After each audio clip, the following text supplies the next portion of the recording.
Hello once again, class, and welcome to another mock lecture. Today we're going to be tackling even and odd functions. But before we get started on definitions, I wanted to go through just a quick note here.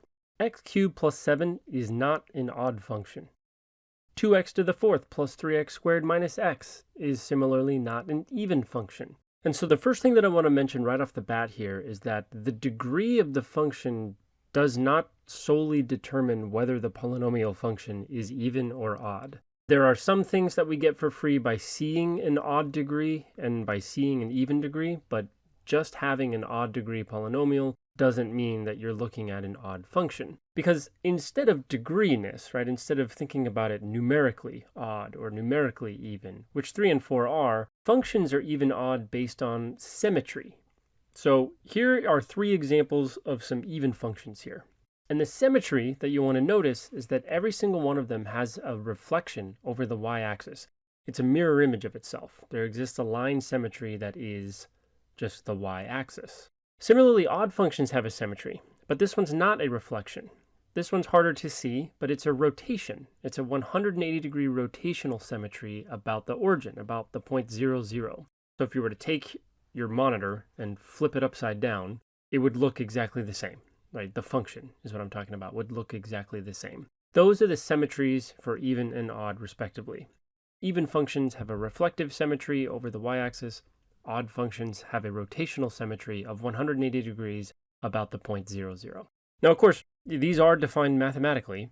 The definition of an even function is a function f is even if and only if f of x is equal to f of negative x for all of the x's that are in the domain of the function. And odd functions also have a definition.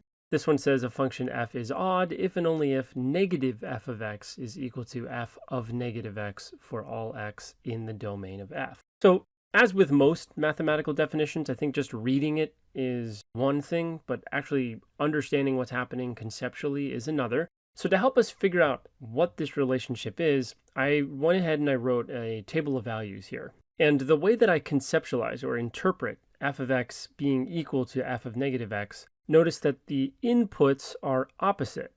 So they're opposite inputs that lead to the same output because they're equal, right? F of x is equal to f of negative x. So if you look at the table that I've got for x squared, which is an even function because it has reflectional symmetry across the y-axis, notice that when I plug in opposite inputs, 1 and negative 1, they both give me 1. 2 and negative 2 both give me 4. 3 and negative 3 both give me 9. So opposite inputs give you the same output. That's the definition of an even function. Whereas with odd functions, it's opposite inputs again, because here's x and negative x. They're opposite inputs. But here they're giving us opposite outputs. So opposite inputs yield opposite outputs. Negative 1 and 1 are opposite inputs, and they're giving us opposite outputs. When we do this. By the way, this is actually x cubed. I forgot to draw a cubed there. X cubed, which is this function, is an odd function. I could have actually done a line as well, like y is equal to x. It's actually an odd function, but this one's a little bit more interesting. But anyway, when you plug in negative 2 to x cubed, you get negative 8. When you plug in the opposite of negative 2, which is positive 2, you get the opposite of negative 8, which is 8. So again, opposite inputs yield opposite outputs. So to prove something's a function being even or not, you have to show one of these equalities is true. So suppose you're given a function and it's like, is this function odd or even? Or neither, right? That's a possibility. Then you either have to show that this is true, or that this is true, or that neither of them are true. Now, before we get to the examples, I want to talk about just a small shortcut that I typically allow in my classes. So I wanted to mention it here. And this is strictly for polynomials. So I put, for polynomials, there's a pretty fast trick for determining if something is even, odd, or neither even nor odd. I like to have students show that the definitions hold, right? Like, there is a shortcut, but I don't like to have students just say, oh, based on the shortcut, this is the answer, right? This function is even because blah, blah, blah, blah, blah. I like to have students, what I said here, stay grounded with the connection between the concept image of what it means to be even or odd, which is the type of symmetry that it is, and the stipulated definition, which is the two equalities, one of which you're trying to prove. So I don't like to show students this super fast shortcut. I will say this though, It's fair to make the following two assumptions. An even-degreed polynomial will never be odd, and an odd-degreed polynomial will never be even. It just can't happen. It doesn't fit into the definition. And the same thing for odd polynomial being even, that just can't be a thing that happens, really by definition of the way even and odd are set up and how end behavior works. So we get to make these assumptions. So being armed with that, let's look at some examples. All right, example number 1. Determine if the following function is even, odd, or neither even nor odd. Okay, so we have this function here, and first thing I'm noticing is that this is an even-degreed polynomial. It's a quartic polynomial. So we don't have to show that it's odd. It's not going to be. We don't even have to check it. So I'm not even going to examine this case. I already know this is going to be false. Negative g of x is not going to be equal to g of negative x. But we do need to check if it's even, because again, just because this is an even degree doesn't guarantee that the function is going to be even, so we should check it. So we're going to be checking if g of x is equal to g of negative x. Well, g of x is actually given. So we don't actually have to, there's no work that goes into finding g of x. Here it is. It's right here. We do need to find g of negative x though, and you'll notice that by plugging in negative x to all of these x's, I'm putting them in parentheses. And then you have to think about what does it mean when you're squaring or raising a negative to the fourth power. I started with the fourth power 1. Negative x raised to the fourth is the same as negative 1 times x raised to the fourth, which by an exponent property, specifically raising a product to a power, is negative 1 to the fourth times x to the fourth. But if you raise a negative sign to an even power, you're always going to get a positive number. So we just get positive 1 times x to the fourth, which is just going to be x to the fourth. And the same thing could be said about the negative x squared. You're going to just get x squared, which means that these become positive, and these signs here, and there's technically a plus sign in front of that 25, are preserved. They don't change at all. So we get this, which is the same as this. And so g of x is an even function just by the definition of even. G of x is equal to g of negative x. That's the definition of an even function, therefore g of x is even. All right, example number 2, determine if the following function is even, odd, or neither even nor odd. Here's h of x. It's a cubic function, so I'm not even going to check to see if it's even. It's not going to be, which means we do need to check the definition of odd. Okay, now we don't have either of these things, so unlike with an even function check, we do have to find two different things. This one, though, is pretty straightforward because you're just multiplying the entire function by a negative 1, which just changes the sign for every single one of these.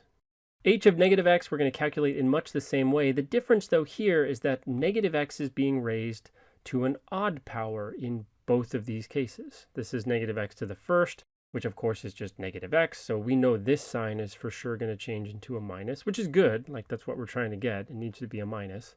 Same thing with a negative raised to a cubic power, right? Raised to the third power. You're going to get negative 1. It's negative 1 times negative 1 times negative 1. This is positive. There's a negative. This is positive, so you have positive 1 times negative 1, so that's negative 1, so you get negative x cubed. So we get this. However, this sign doesn't change when you plug stuff in, but it will change when you multiply by negative 1. So these actually are not the same. So h of x is neither even nor odd. It's not even. We didn't even check that one, and it's not going to be because it's got an odd degree, but it turns out it's also not an odd function. Okay, example number 3. What I want you to do here, we got 11x to the fourth minus 2x cubed plus 9x squared plus 10.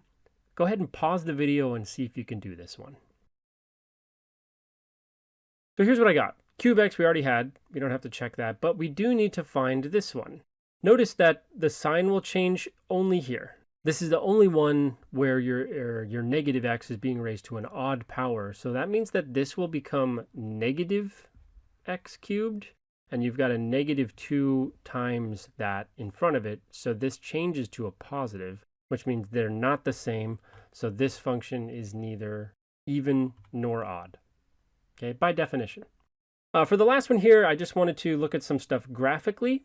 So again, if you want to pause the video here, feel free. These are mostly straightforward though. Like for instance, the leftmost functions graph is odd because if you flip it upside down, rotate it, I should say, you're not reflecting anything, you're just rotating it so that it's upside down, the graph will look exactly like it does right now. This one has reflectional symmetry across the y-axis, so we know this one's an even function. This last one, though, is actually neither even nor odd, and that is because of the placement of the y-intercept. To show you guys this, I have the original graph here, and then here I just used PowerPoint to rotate this thing 180 degrees. And the thing to notice is that in the top graph, the intersection is above the x-axis, and in the bottom graph, the intersection is below the x-axis. So these you can't superimpose over each other and have the same graph. They're actually different, right? One of them's got a positive y-intercept, and the other one has a negative y-intercept. So this one is neither even nor odd. All right, and that's it. Quick video, just talking about even and odd functions. Hope you guys learned something. If you have any questions, please leave a comment below or shoot me an email. Thanks a ton for watching, and I'll see you in the next one. All right, do you want to know the shortcut? Here you go. The shortcut is, for a function to be even, all of the powers of every single term in the polynomial have to be even. And a constant is actually okay as well because x to the 0, which is technically what that power is even. Okay, but as soon as I add like an x, maybe right here, or an x cubed, maybe right here, it ceases to be even. So every power of every term has to be even for it to be an even function. With odd functions, same deal. Every power of every term has to be an odd number. If I were to put in an x to the 4th term in here, then it would cease to be an odd function. But also, with odd functions, you can't have a constant. If I put like +3, what that's doing is it's shifting the graph up 3 units, and it's making it not pass through the origin, which means that if we rotate it 180 degrees, it would now be below the x-axis. All right? So there you go. That's the shortcut. Get out of here.